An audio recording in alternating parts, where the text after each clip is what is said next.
De 3 luni suntem singuri pe lume, abandonați ai nimănui. De peste 3 luni, România nu mai are un guvern cu puteri depline. Și întrebarea este simplă și evidentă în același timp. Cine e de vină? Nicușor Dan, Ilie Bolojan sau Sorin Grindeanu? Răspunsul nu este cu sau, ci cu și. Și Nicușor Dan, și Ilie Bolojan, și Sorin Grindeanu. Toți trei. Criza a început pe 5 mai, când guvernul Bolojan a căzut prin moțiunea de cenzură votată de PSD și AUR. Numărul total de voturi valabil exprimate: 285, din care voturi pentru adoptarea moțiunii de cenzură 281.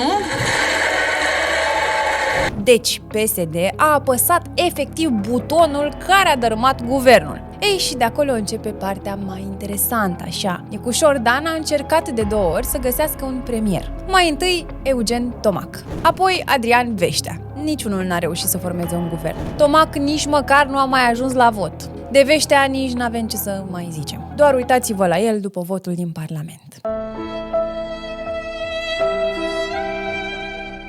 Președintele a făcut practic politică fără să aibă în spate un partid care să-i execute mutările. A încercat să construiască majorități prin 2 desemnări și când calculele n-au ieșit, s-a întors la postura de arbitru și le-a spus partidelor: găsiți voi soluția. Ilie Bolojan are și el partea lui de responsabilitate. A refuzat compromisurile pe care le considera incompatibile cu reformele pentru care și-a asumat guvernarea și a spus că PNL este pregătit să meargă și în opoziție. E principial? Da, dar România tot fără guvern a rămas. Iar Sorin Grindeanu vrea acum să construiască un guvern minoritar în jurul PSD. Și mai e un jucător care merită urmărit: UDMR.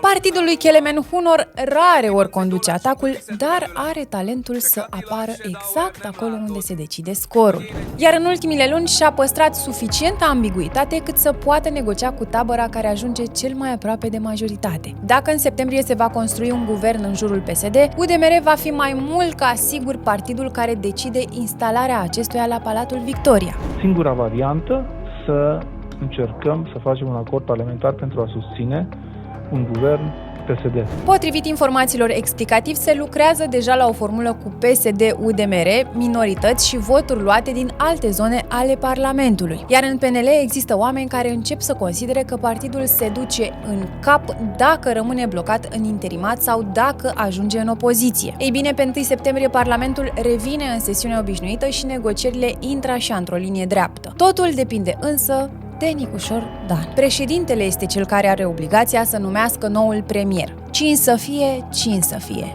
Vă las pe voi să-mi spuneți în comentarii. Deci, pe foarte scurt, PSD a aprins bățul de chibrit, Nicușor Dan nu a reușit să găsească formula care să stingă incendiul, iar Bolojan a rămas mai puternic decât se așteptau dușmanii săi politici. Partea mai puțin amuzantă este că politicienii își permit să negocieze încă o săptămână, hai să zicem 2, poate și până la jumătatea lunii septembrie. Dar deficitul nu se negociază. Jaloanele din PNRR nu așteaptă după noi, iar economia nu are un mandat interimar. Criza costului vieții se simte tot mai mult în buzunarele și în viețile oamenilor pe zi ce trece. Iar toată criza asta împinge tot mai mulți oameni către acești domni. Nu suntem într-o alegere politică. Suntem într-o alegere duhovnicească pentru a ne salva și a ne proteja sufletul națiunii române. Dar despre asta vorbim cu altă ocazie. Că până la urmă, după cum ne-a arătat și președintele în ultimile peste 3 luni, unde ne grăbim așa? Oh, hell no.